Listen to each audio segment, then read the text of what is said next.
it's Vicky from Brighten Mind, and today we're going to be talking about the book Only Love is Real by Weiss.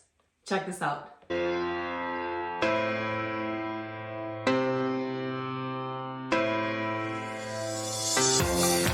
Before we go on to the 5 big ideas on this book, a quick overview on what this book summary is about. For all those who haven't read this yet, it's a quite interesting book, especially for those individuals who believe in past life regression or past lives, and that your soul does move into another being when it's completed its mission on its current life.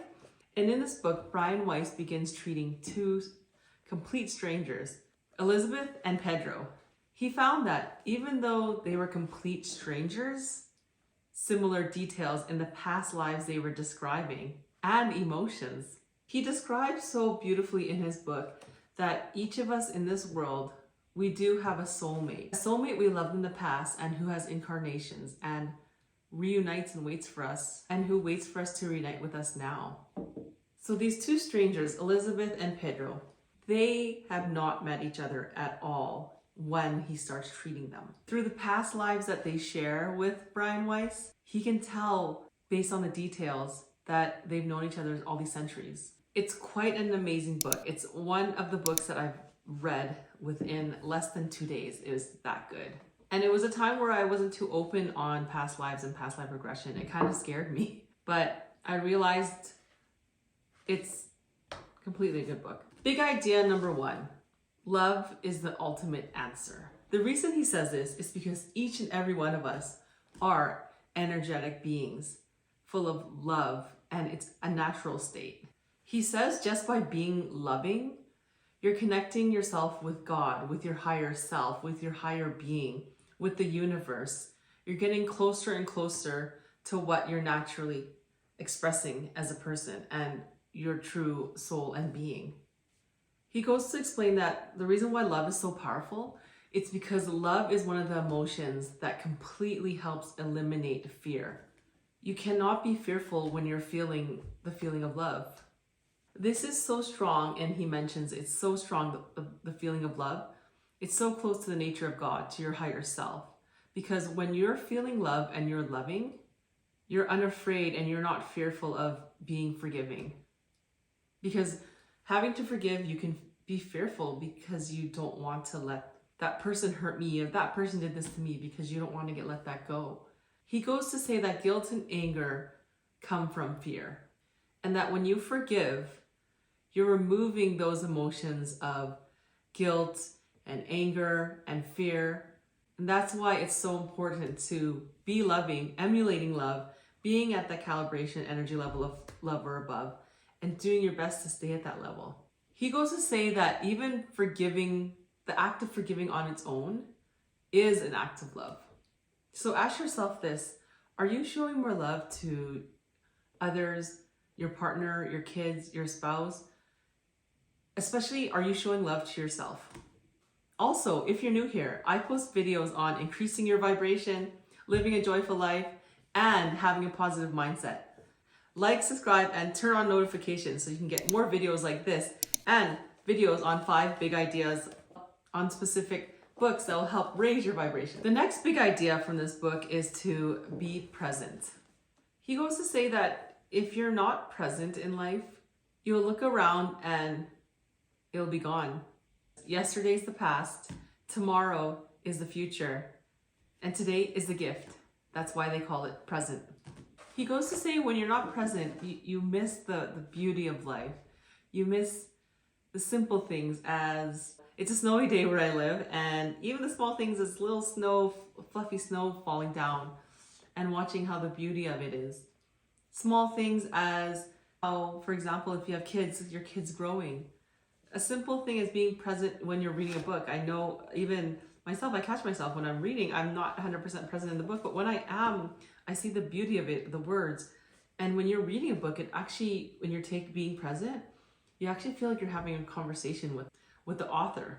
That's why he mentions when it comes to the past, you have to move forward and just learn from it.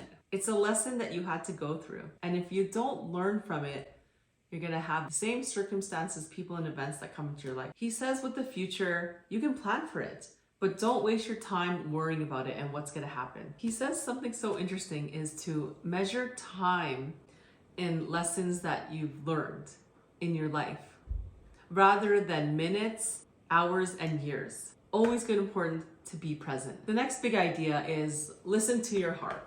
Start listening to your own intuition.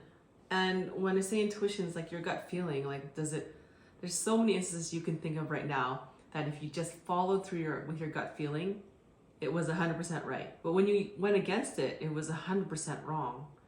And he says, so simple as following your gut feeling, especially when deciding on a gift of destiny, he says, especially when it comes to a soulmate, because you go with that gut feeling. And not just with a soulmate, but anything in life. When you rely on advice from others and you think that in your mind, that does sound right, but in your gut, it does not feel good. It's, you know, deep down inside, this is not the way, this is not the right decision, this is not the right choice. That's when he says you really, really have to go with your gut and then feel it in your heart. You know yourself what you need. You know deep down inside what you need. Other people around you have other agendas, other viewpoints, and follow their own intuition. So you got to follow what's good for you. You know that saying, when you love something, you have to let it go. And if it comes back, you know. And if it doesn't, it was never meant to be yours. Either in this life, it could be meant to be yours in another life, or it just never was meant to be. Also, if you'd like to know 5 key ingredients on how to build your mindset, increase your vibration, and live a joyful life, click the link below to get my free course, Brighten Mind Blueprint. I created this during the pandemic, and I thought it was just one way to help the world, help everyone collectively brighten their mind by brightening their life and brighten the world. Click the link below now. The next big idea, and this was a big eye-opener, perfect time reading it because it was a couple years after I lost my grandmother who passed away, and it was such a big thing because she was the first person in my life where it was difficult to lose. And it is, we never lose our loved ones. He mentions that we keep coming back together and together again, that reuniting with love is completely powerful. It's a powerful feeling. This was such a key concept in this book, is that there is someone special for everyone. 3 or 4 soulmates that you have from different centuries, different lives, different past lives, that you reunite once again. He goes to say, and it's quite deep, is that you travel across oceans, time, depths of heavenly dimensions just to reunite again. He goes to say that we exist as a spiritual being before birth and after death. And that the reason why we experience this as a spiritual being is because we're not actually the body, we're actually the soul. And the soul's energetic being is pure love. He goes to say in his book, and the reason why it's called Only Love is Real, is that he explains that we incarnate into a physical being is to realize that only love is real, and that's our true being, and that everything else is an illusion. And we have to have this contrast as what we're living. Contrast being negative energy, feeling bad, negative emotions on the emotional guidance scale, because it makes us realize that love is what we're after. And it's the pure, genuine love that's natural in our body and that we come from. He explains that we never lose our loved ones because our soul relationships are eternal. Our spiritual beings, they're eternal. They'll always be there because energy is never created or destroyed. It's always there. And us as spiritual beings are energy and pure essence of love. Like in this story, Only Love is Real, Elizabeth and Pedro, they're unaware that they've been lovers for all these centuries, and they're unaware that their stories match and their emotions and the past lives until fate brings them back together and reunites them. Because they never really lost each other. They're connected by the soul. And that's the reason why they reunite and fate reunites them, because they're connected. They always will be. The next big idea is never worry about meeting your soulmate. Meeting your soulmate is a matter of destiny, and worrying more about it is creating those lower vibrational feelings. Instead of having a free thought about it, instead of being calm and open about it and taking life lightly.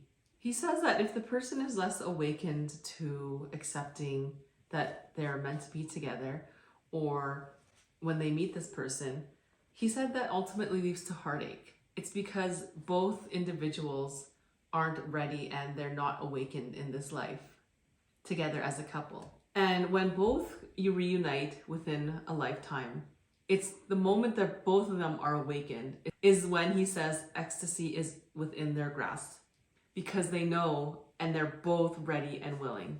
He says that sometimes soulmates decide not to stay together in the lifetime. He said sometimes they agree to meet, stay together until the task agreed upon is completed and they both move on. Their agendas, the lessons they need to learn, are complete for that life. The lessons they learned as they were together, they've already learned it and it's completed, and they do not need to stay in that lifetime together. He says in the book that it's not a tragedy, it's just a lesson learned. It's something you have to learn in your lifetime. He says an analogy is that you have an internal life together, and sometimes you may need to take separate classes in order to grow. Because if you can't grow together, then that's when they separate.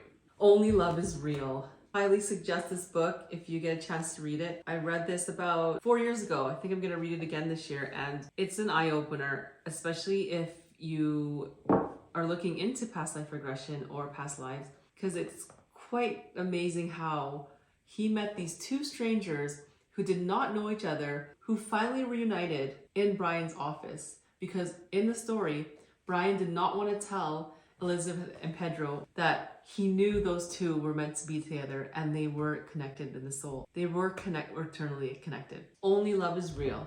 I highly suggest reading this book, especially with the story of Elizabeth and Pedro and how he beautifully shows and explains how these two souls meet again. And each and every one of us does have a soulmate who awaits for us to reunite again. And he eloquently shows that each of us has a soulmate who we've loved in the past and is awaiting for us to reunite again. Now, speaking of connecting with people and relationships, if you'd like to boost your confidence in dealing with people, or dealing with people you'd like to be in a relationship, or even dealing with your spouse, girlfriend, boyfriend, partner, watch this video on the 5 best ideas on how to win friends and influence people. See you in the next video.